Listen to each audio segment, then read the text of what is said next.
Should I light some candles? No, I like to sit here in this half dark. You'll ruin your eyes. How long has he been up there this time? A week, perhaps more. Ever since he got back from New York. And before that... I'm sure it isn't very pleasant for him, Peggy. And what is it for you?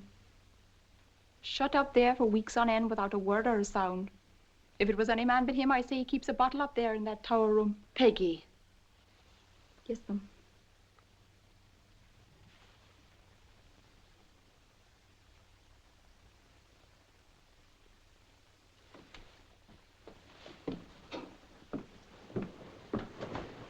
I'm going with you. Don't be silly. I'll not let you go up there alone. That's enough of that. Please don't. I'm afraid.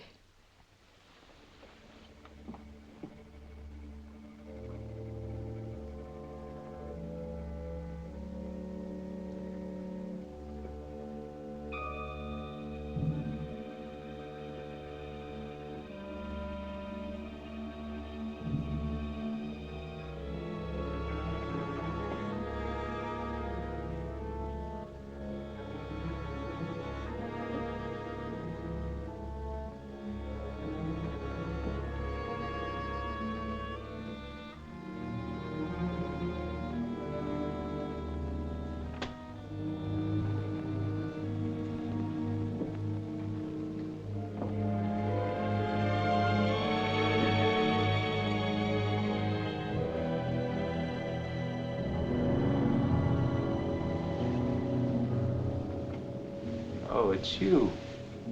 Yes, Nicholas.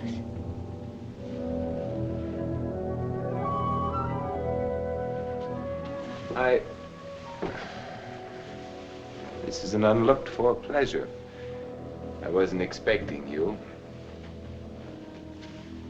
Frankly, I'd almost succeeded in forgetting you. Don't be frightened. I'm not frightened. I'm sure you're not.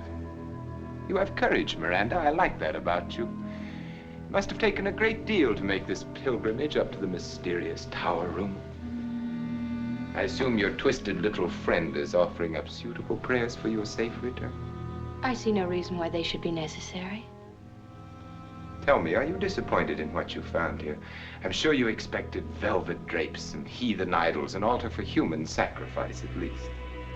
Nicholas, what do you do here? What do I do?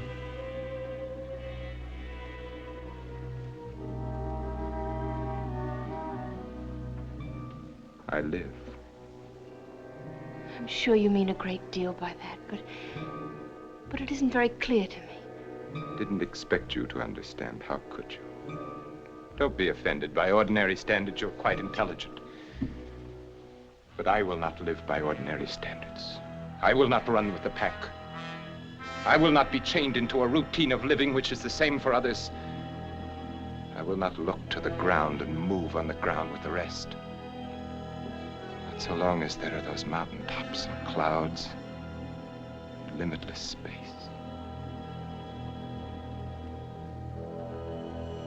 I'm sure you are still unable to understand. I want to try if you'll help me. Shall I? Shall I tell you what you want to know? Brace yourself. Prepare to have your God-fearing, farm-bred, prayer-fattened morality shaken to its core. See, I have become what is vulgarly known as a drug addict. Why? No tearful reproaches, no attempts to save me, to regenerate me. Why do you find it necessary? That is what you could not hope to comprehend. It is because I have set free something within me. Something that ever since I can remember has been like a rock caught in my heart, in my brain, pushing at me, choking.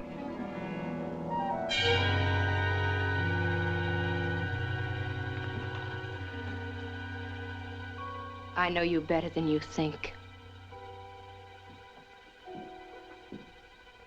Perhaps I have underestimated your intelligence. No, it's pretty ordinary and farm-bred.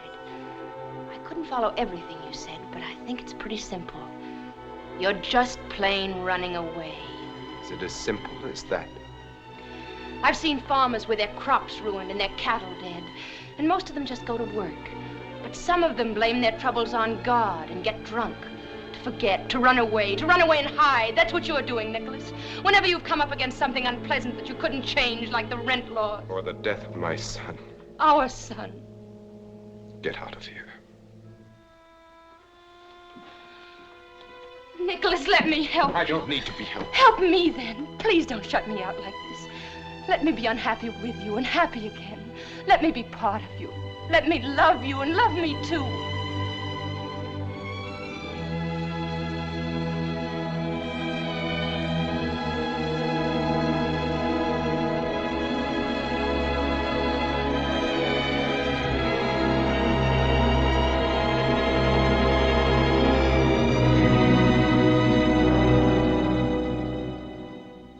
Story, Peggy, but I'm afraid you'll have to tell Mrs. Van Ryn there isn't much I can do for her husband. Tell her.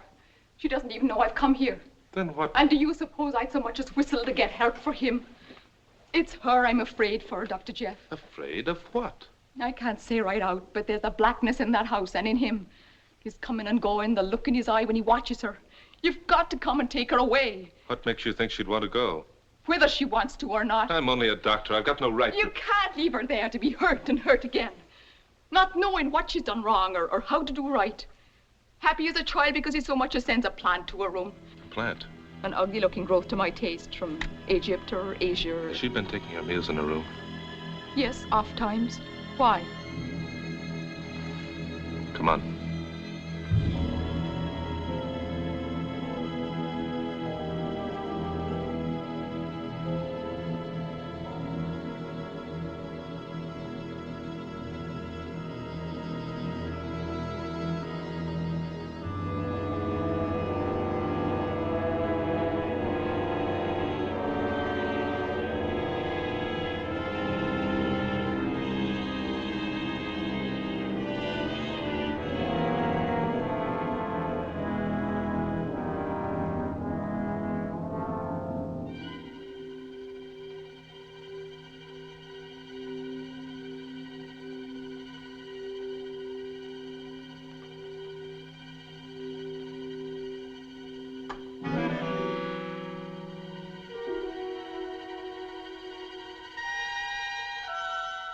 Please don't stop on my account. Your father wouldn't have. I remember how he continued to read so doggedly. Ephraim Wells took his religion without flinching the way a strong man should. Nicholas, what do you want? I appreciate the warmth of your greeting, the quick happiness in your face at my appearance, your pleasure at my company.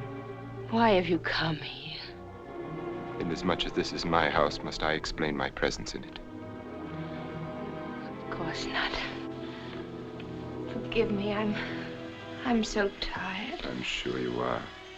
This has been a trying time for you. And yet, strangely enough, your tribulations seem to have become you. I cannot remember you more beautiful than you are now.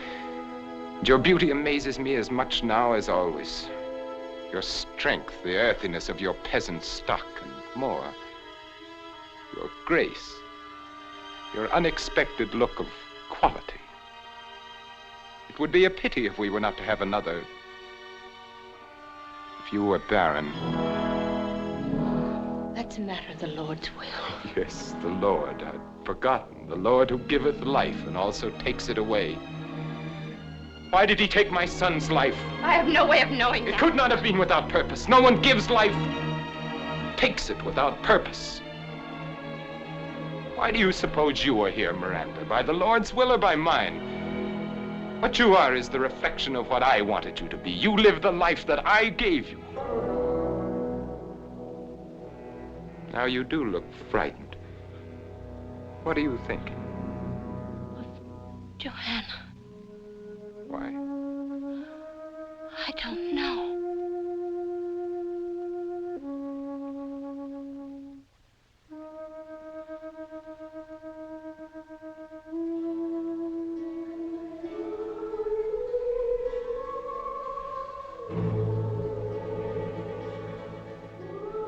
Hear it?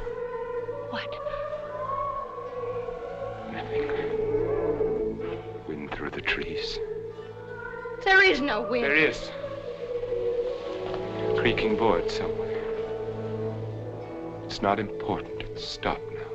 But I didn't hear anything. Neither did I. Yes, you do.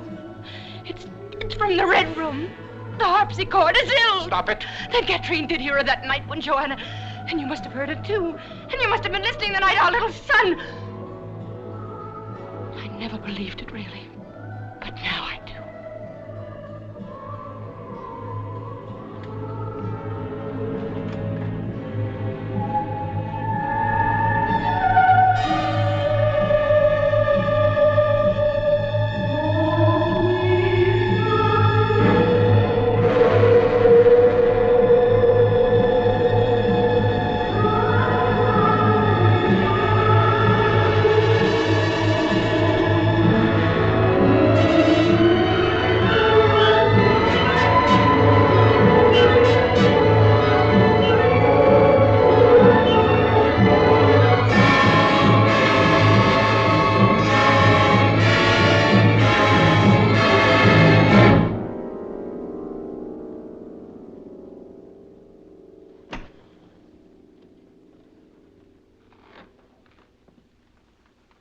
I just happened to be passing by, and I thought I'd drop in.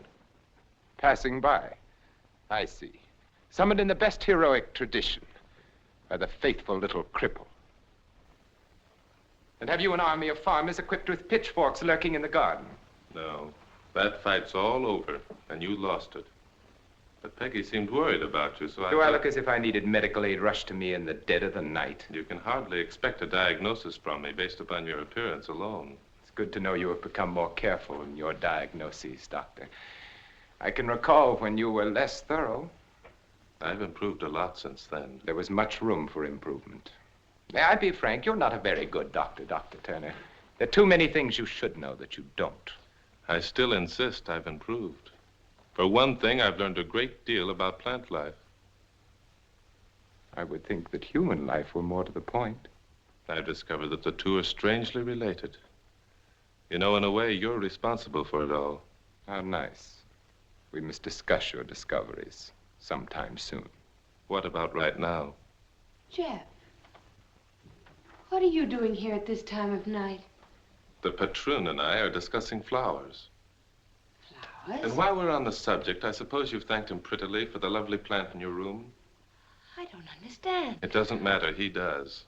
Is it as pretty as the plant in your late wife's bedroom the night she died? You're letting the discussion become rather morbid, Dr. Turner. I was never able to forget that plant. At first, I thought only that it was very beautiful, but I've learned since then it was also very deadly. Nicholas, what does he mean? It's a glucoside, similar in action to digitalis, but much more toxic. I guess it was a good idea to have a doctor on hand that night you asked me to stay for dinner. Weren't you lucky I wasn't a better doctor at the time? It was all so legitimate. Your wife with a bad cold. She couldn't possibly have tasted anything in the cake. It was all soaked with rum anyway. I don't believe it.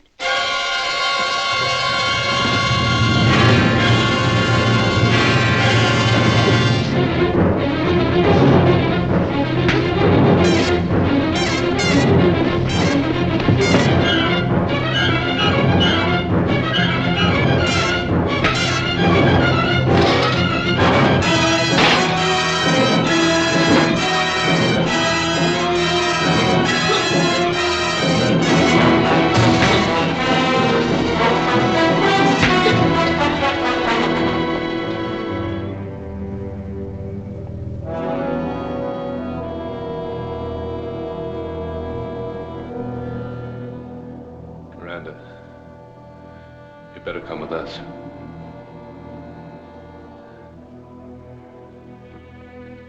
Come on.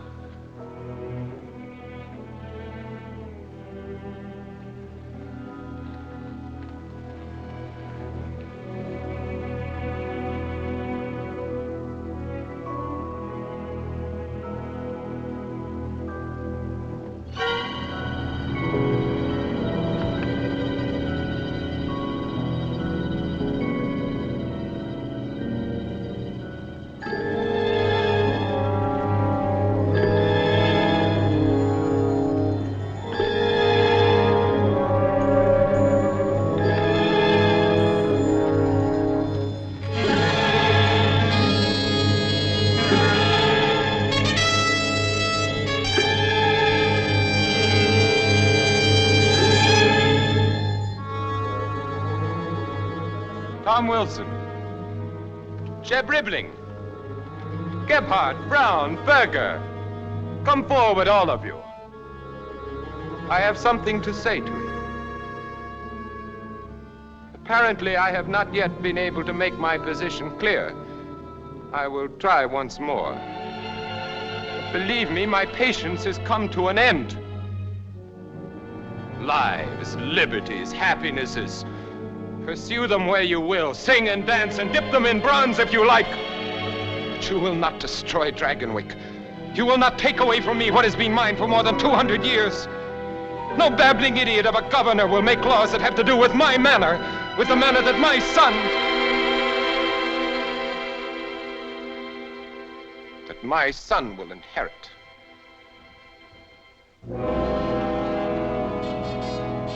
Oh, it's Dr. Turner. What are you doing here? You're not wanted. You're trespassing. I don't want you here. I don't need you anymore. There was a time when you knew too little and I could use you, but now...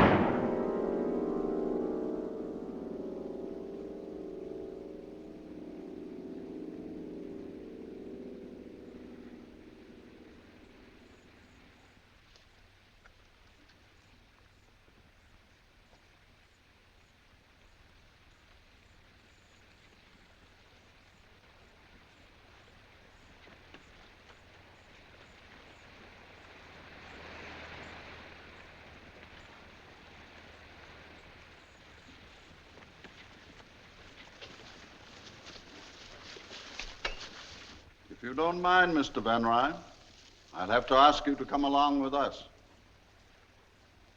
Mayor Curtis, isn't it? Yes, sir. I do mind very much. I have no intention of going anywhere with anyone. This is not a request, Van Ryn. You're being ordered to come along. You're under arrest. I will not be ordered to do anything by anyone. This is my property and you will all leave it at once. Nicholas, please, this is your only chance. My only chance? How little you know me, Miranda. Even Johanna would never have said that. Dr. Turner, you might use your influence to benefit these men for once and tell them to get out of here. How little you know me, Mr. Van Ryn, or them. You don't believe I'd shoot? Yes, I believe you. Have it your way, then.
I thought if you didn't mind, I'd ride alongside to the boat landing. You're welcome to ride inside. Well, thanks. I'd like nothing more, but then I'd have to ride back here and it alone. You understand? Of course I do. Goodbye, Mrs. McNabb. And thank you for everything. It'll be lonely here without you, Mrs. Van Ryn. Mrs. Van Ryn. Suddenly it sounded strange to hear you call it that.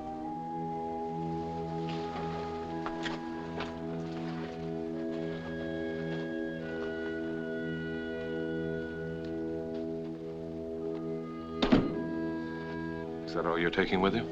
It's all I brought with me. From home. Except a black dress. The way you just said home. As if you never had any other. Have I ever? You answer that. You know, Ma once said she felt she shouldn't have let me come to Dragonwyck. That she was afraid. You couldn't marry a dream, she said. Do you dream much, Jeff? Sometimes. Some dreams are very real, I guess.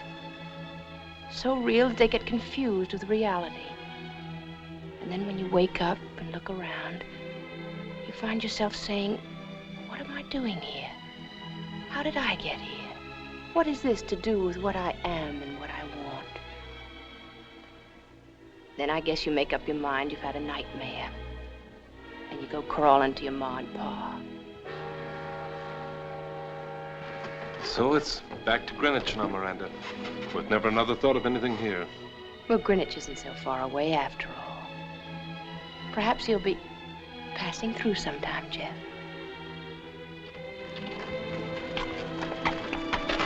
Would next week be too soon?